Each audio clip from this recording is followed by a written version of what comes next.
राज नाम का एक युवक था जो अपनी जिंदगी से बहुत परेशान था। वह मेहनत करता, लेकिन हर बार उसे असफलता ही मिलती। जब भी वह किसी नए काम की कोशिश करता, लोग उसका मजाक उड़ाते और उसे हतोत्साहित कर देते। धीरे धीरे वह खुद को कमजोर और बेकार महसूस करने लगा।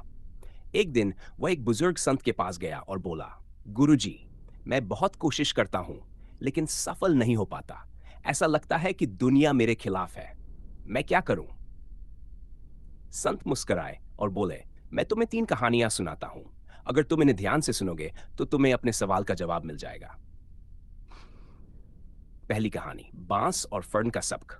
गुरुजी ने कहा, क्या तुमने कभी बांस और फर्न के पौधे देखे हैं? राज ने सिर हिलाया। जब कोई किसान बांस और फर्न के बीज बोता है तो फर्न कुछ ही हफ्तों में उग जाता है और जल्दी बड़ा हो जाता है। लेकिन बांस का बीज पहले साल नहीं उगता, दूसरा साल भी नहीं, तीसरा साल भी नहीं, यहां तक कि 5वें साल तक भी कुछ नहीं दिखता। लेकिन 5वें साल में वह अचानक तेजी से बढ़ता है और कुछ ही हफ्तों में आसमान छू लेता है। राज चौंक गया। ऐसा क्यों? गुरुजी मुस्कुराए।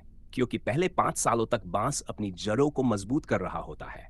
जब वह ऊपर बढ़ने के लिए तैयार होता है, तब वह तेजी से ऊपर उठता है। सबक, अगर तुम्हारी मेहनत का तुरंत फल नहीं मिल रहा, तो इसका मतलब यह नहीं कि तुम असफल हो। तुम्हारी जड़ें मजबूत हो रही हैं। जब सही समय आएगा तो तुम्हारी सफलता भी आसमान छुएगी। दूसरी कहानी, चट्टान तोड़ने वाले का धैर्य। गुरुजी ने आगे कहा, अब मैं तुम्हें एक और कहानी सुनाता हूं। एक आदमी एक विशाल चट्टान को तोड़ने की कोशिश कर रहा था।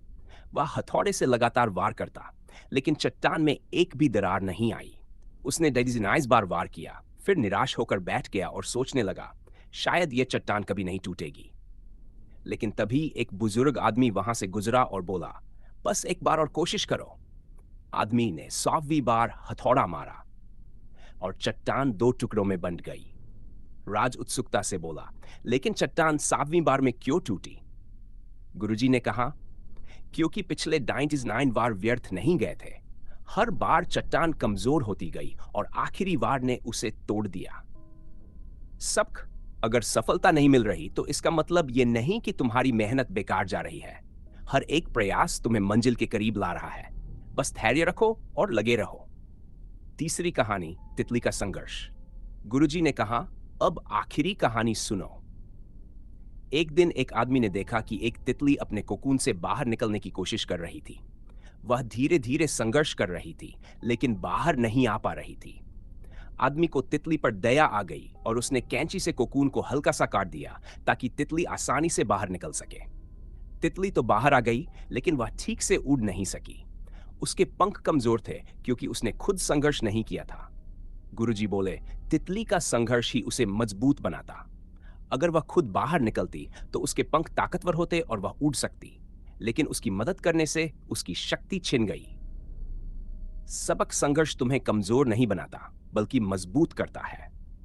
अगर जीवन में कठिनाइयां आ रही हैं, तो समझ लो कि वे तुम्हें ताकतवर बनाने के लिए आई हैं। राज की जिंदगी बदल गई। राज को अब अपनी गलतफहमी का एहसास हो गया। उसने समझ लिया कि असली सफलता धैर्य, निरंतर प्रयास और संघर्ष से आती है। उसने अपनी मेहनत जारी रखी और कुछ सालों में ही वह अपने क्षेत्र में सबसे सफल व्यक्ति बन गया। शिक्षा, सफलता तुरंत नहीं मिलती। पहले तुम्हारी जड़ें मजबूत होती हैं। हर प्रयास मायने रखता है। संघर्ष ही तुम्हें असली ताकत देता है। अब तुम्हें फैसला करना है।